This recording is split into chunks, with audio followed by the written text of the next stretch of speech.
global news update on top accolade news. The headline: Daniel Noboa wins Ecuador's runoff election. Xi Jinping urges Vietnam to back multilateral trade. US deports 10 alleged gang members to El Salvador. Zelensky urges Trump to visit Ukraine.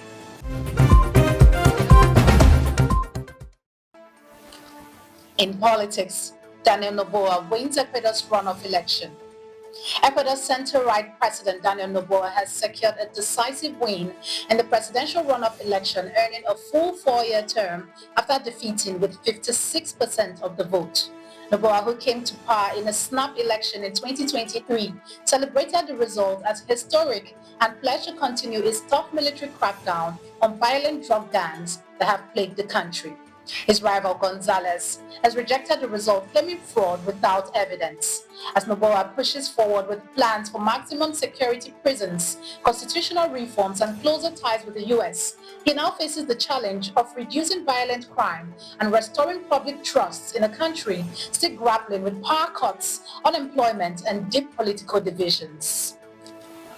Shifting focus to economy, Xi Jinping urges Vietnam to back multilateral trade.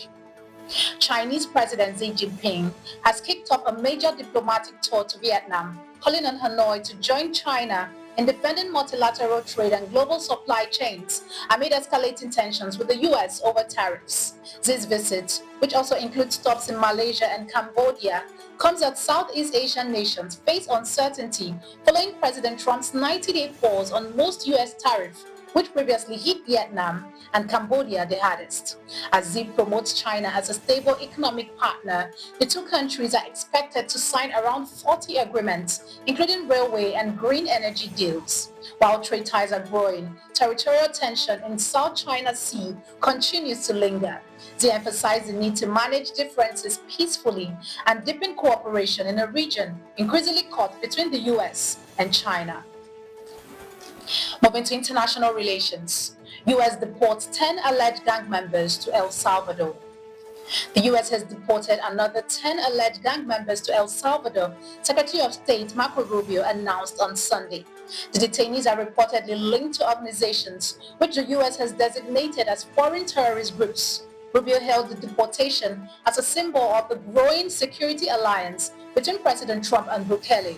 Meanwhile, legal tensions are rising as US officials confirmed that a Maryland resident was wrongfully deported and remains imprisoned in El Salvador, despite a Supreme Court order that the government facilitate his return.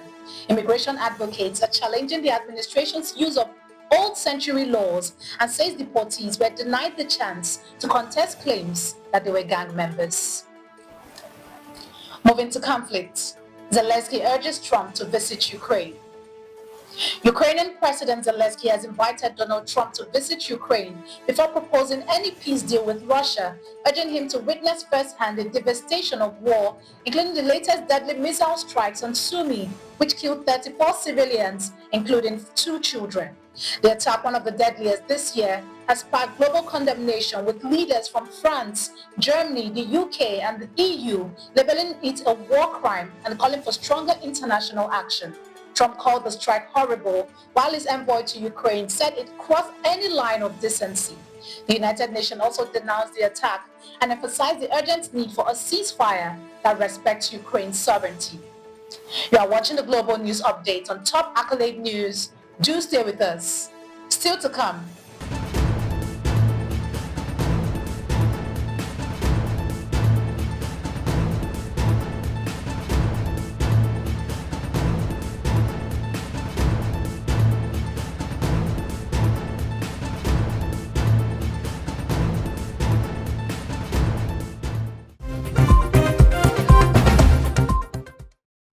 Thanks for staying with us.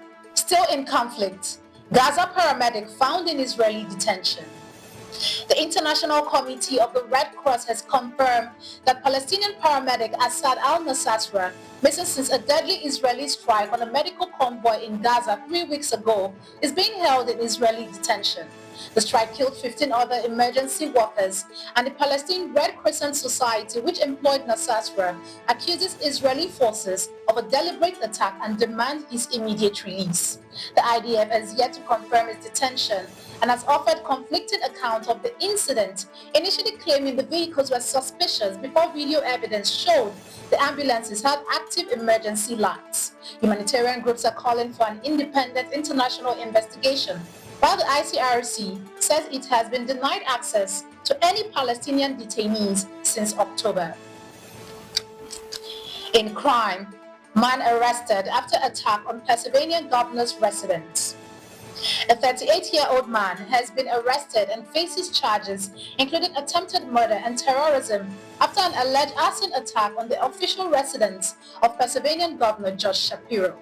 Authorities said Cody Balmer used a homemade device to set the fire, which severely damaged part of the home while the governor and his family were inside.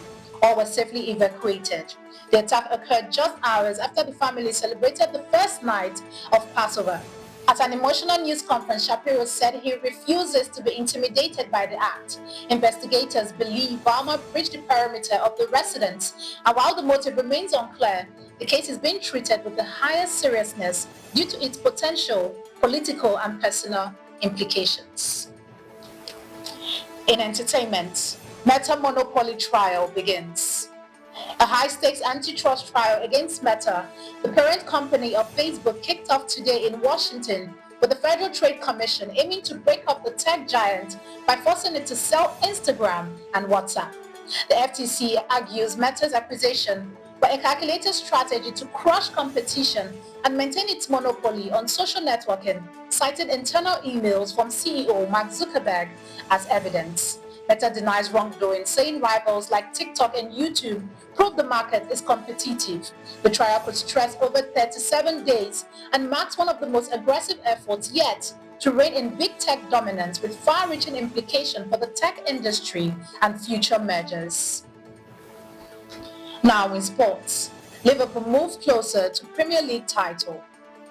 Liverpool edged closer to the Premier League title with a 2-1 win over West Ham United, extending the lead to 13 points thanks to Mohamed Salah's record-breaking season and a late goal from Virgil van Dijk. Meanwhile, Manchester United's woes deepens with a 4-1 loss to Newcastle United and their 14th league defeat of the season, leaving them struggling in mid-table. In other Premier League action, Chelsea were held a 2-2 draw at home by Ipswich Town, and Tottenham's performance saw them lose 4-2 to Wolverhampton Wanderers, further intensifying the pressure on their manager. That concludes our global news update for today. Stay tuned for more global news and developments. Thanks for joining us. I am Ojarumi Okocha. Connect and engage with us on all our social media handles. Do have a wonderful day.